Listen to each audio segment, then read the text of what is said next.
Hola and welcome to Lesson 3 of the Memory Mastery course. I'm John Harry, and in this lesson we're going to look at the different types of memory, looking at short-term and long-term memory, but more importantly why we remember certain things and forget others. So as always, let's jump in. So the promise for this lesson is we will explain the different types of memory and how we remember and why we forget, which is quite interesting. I think that's one of the most important things when looking at memory. It's not so why we remember certain things or how can we remember more, but it's why we forget and how can we reduce that. So the learning points, quite simple. We'll be covering quite a lot on short and long-term memory, and then we'll be looking at why we remember, and I'll be mentioning why, of course, we forget. So memory is imagination and learning connected by the story. The story is something we will create throughout the weeks to come. But what you need to understand that memory is not this kind of elusive thing that only the rare few of us have, especially a good one. We all have good and bad memories. What's important is how we improve them. And we do so by using our imagination. Now, you might be saying, Jordan, I have terrible imagination. I have no creativity. Don't worry. On this course, I'll be showing you how we can spark that imagination, attach it to the learning, and by connecting it to a story, how you can remember more information than ever before. So topic 1, understanding the difference between short-term and long-term memory. So what is short-term memory? I broke it down into 3 points. It's the active process of auditory, visual, and visual spatial information. Visual spatial information is how far is my laptop from me so I don't punch it and knock it over when I reach my hand out. We use short-term memory to calculate that distance in real-world time, along with auditory and visual information. It's commonly known by psychologists, and you've probably heard this before, as working memory, and they're often interchangeable. Now, some researchers will argue that it's different, but for this course and for my training, short-term memory and long-term memory are the key ones you need to understand. And finally, short-term memory can only hold 4 to 7 pieces of information at a time. Picture a juggler. A juggler can only juggle so many items at one given time. It takes quite a lot of energy. So we need to understand that our short-term memory is limited, but how do we manipulate that into chunks, which we'll be finding out more about in week 2, to free up that energy so we can take on more information. Long-term memory. Long-term memories are never static, and this occasionally results in false memories. Now, you probably haven't heard of false memories, but I'm going to give you an example. Say, for example, you're at a house party, and someone does something crazy. They knock over, a drink, and it spills everywhere and it destroys the laptop. Now, there's 2 people at this party. Person A remembers the event a certain way, as it was an accident and someone knocked the drink over. Person B remembers it exactly the same. However, as time goes on, depending on how often they recall and retrieve that event in their mind, they're going to come out with different memories. You see, if we don't retrieve the information often, our brain fills in the gaps.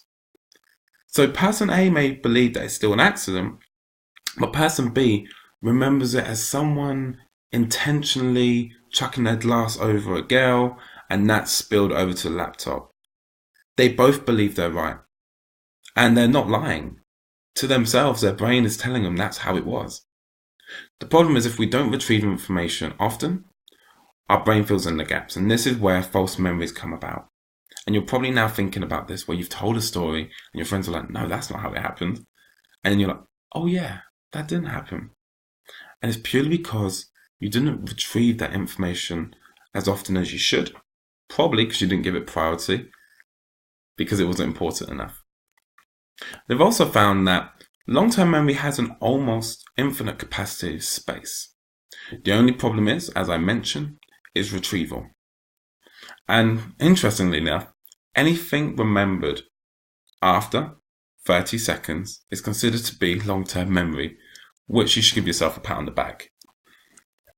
So if you can think then, your long-term memory is like a warehouse where it's got all these items stored. Hopefully it's organized. If it's not, I'm going to help you with this. But occasionally, as you can see in the photo, some bits of items get stacked and hidden away, and other items get put on top, which come very difficult when we need to find those pieces of items, aka information. So this is why organizing information in our memory palace, which we'll be talking about in week 2, is crucial for separating and organizing information, so when it comes to retrieval, we can find it not only quicker, but more effectively. Topics 2. Understanding why we remember certain things. But Jordan, why do I forget certain things, but remember the lyrics to a song released 10 years ago? Now, you're not alone, and I'm going to explain why. The first type of memory is procedural memory. The name is what it implies. It's something which has a step-to-step instructions on how to do something like riding a bike. It's a common saying, when you jump back on a bike, you don't often forget, because it's a skill that you've ingrained at hopefully a young age, and it's very hard to forget something like that, because there's steps to success. Now, this is procedural memory. The next is semantic.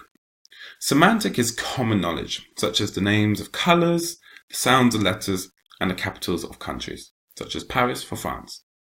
This is where you can't really argue because it's known facts. In fact, you can't argue.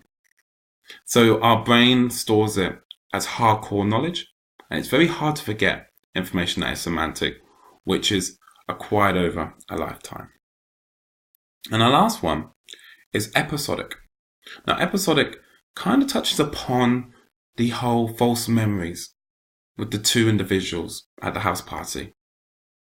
It's a unique memory specific to an event, and the reason why we remember certain events, such as a car crash, an incident at a house party, or a birth of a child, is because there's a lot of emotion attached. And what you find is the more emotion, this is why we use stories, the more likely your brain will hold on to this piece of information, because it's not dry, difficult. It's now emotive. There's now a reason because it invokes good feeling.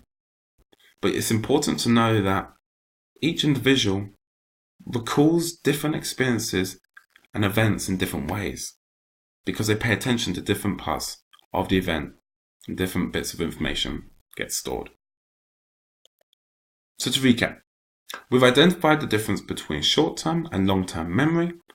We've looked at why we remember and how that leads into us forgetting certain events. Time for the fun fact.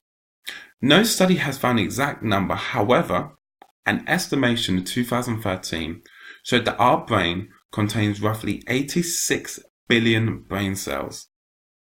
I don't think I've ever counted up to 1 billion, let alone 86 billion, which is fascinating, and I'm sure that number has grown on the release of this course. This has been lesson 3. I know you've gained value, but knowledge is not power until applied. So keep reading fast and remembering more.